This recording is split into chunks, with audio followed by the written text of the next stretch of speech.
Welcome to Actify's ActiveImage tutorial videos. This is Robert from the Actify webinars. Today, I'll be demonstrating how to use HyperStandby to create a virtual standby machine that is ready to go into action should you run into operational issues with your current system. HyperStandby creates and maintains dormant virtual machines on a predefined schedule from ActiveImage Protector backup images of virtual or physical machines. HyperStandby can be used as a switchover solution in the event of a failure of the source machine, or used as a migration tool for relocating a physical or virtual machine to a specific hypervisor. In this video, we'll be demonstrating the procedures on how to add a backup image and then use HyperStandby to not only create a standby virtual machine, but to keep its snapshots updated. Now, let's start with the ActiveImage Protector user interface.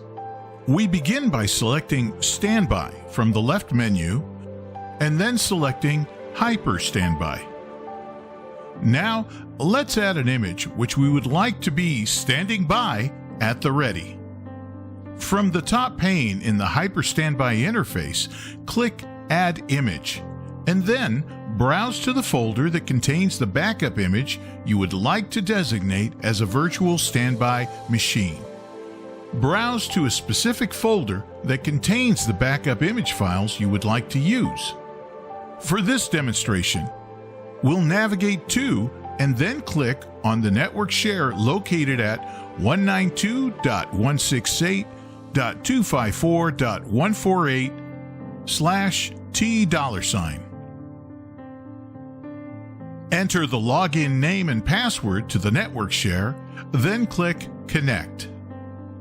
Once logged into the specified network share, navigate to the backup folder, then select the backup image designated for the virtual standby machine. Click OK. The selected backup image file is now listed under the Source Computers pane on the left. Click on the image file, FS-01, and the base recovery points appear on the right pane. Now, select the recovery point that you want to designate as the HyperStandby virtual machine. Typically, a number of boot points would be displayed, but for the purposes of simplicity, we have just one listed here. Select the recovery point and click OK. The backup recovery point is now added to the image list. Right-click on the added image file and from the pop-up menu, select and click Create Task. The Create Profile window displays the information of the source backup image file. Review and confirm the information of the backup image and click Next. From the target screen, select the type of the hypervisor where the standby virtual machine will be hosted. For this demonstration, we're using Microsoft Hyper-V as the hypervisor type, and the IP address 192.168.254.148 is specified for the hostname or IP address.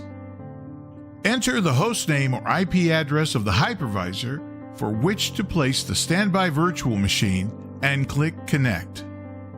Once connected, click Next. From the Configure Standby Virtual Machine screen, we'll configure the settings for the standby virtual machine. We begin by specifying a virtual machine name, then the VHDX file name. Now, under Select Volume, use the drop-down menu to select the volume from the host hypervisor. Here, we select Drive T, then select the folder T:\VMs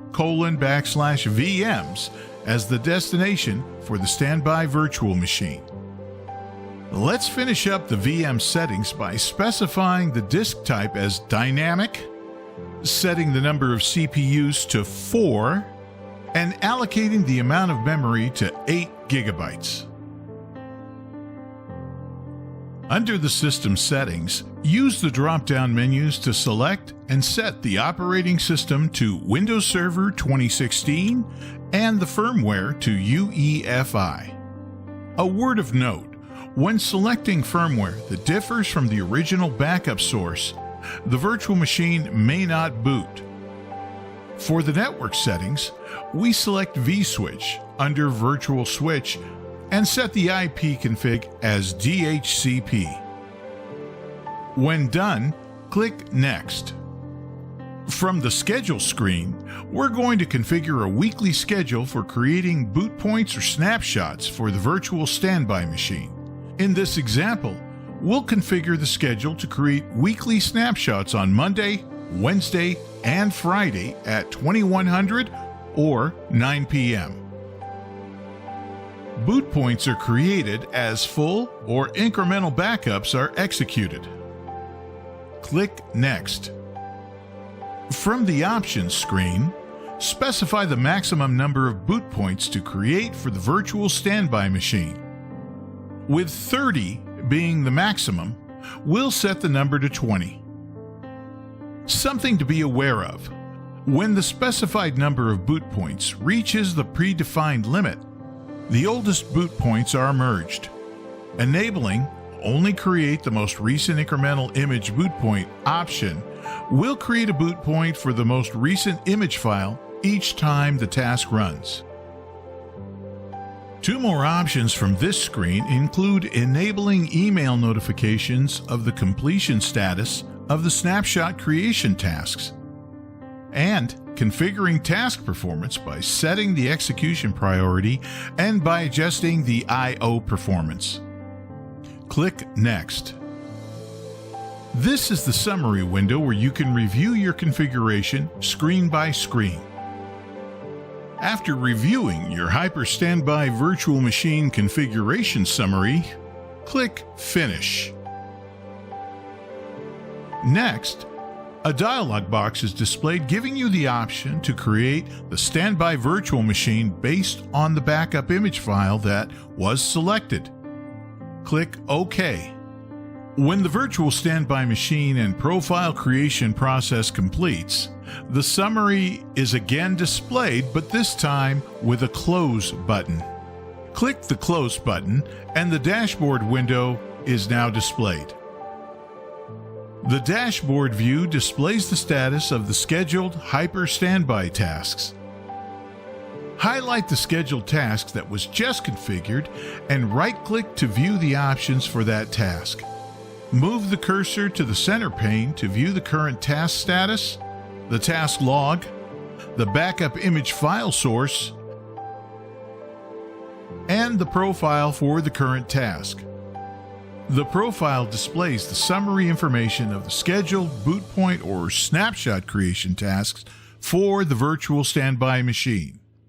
If you know that an incremental or full backup has been run for the source backup image file, then you do have the option to manually run the boot point snapshot creation task.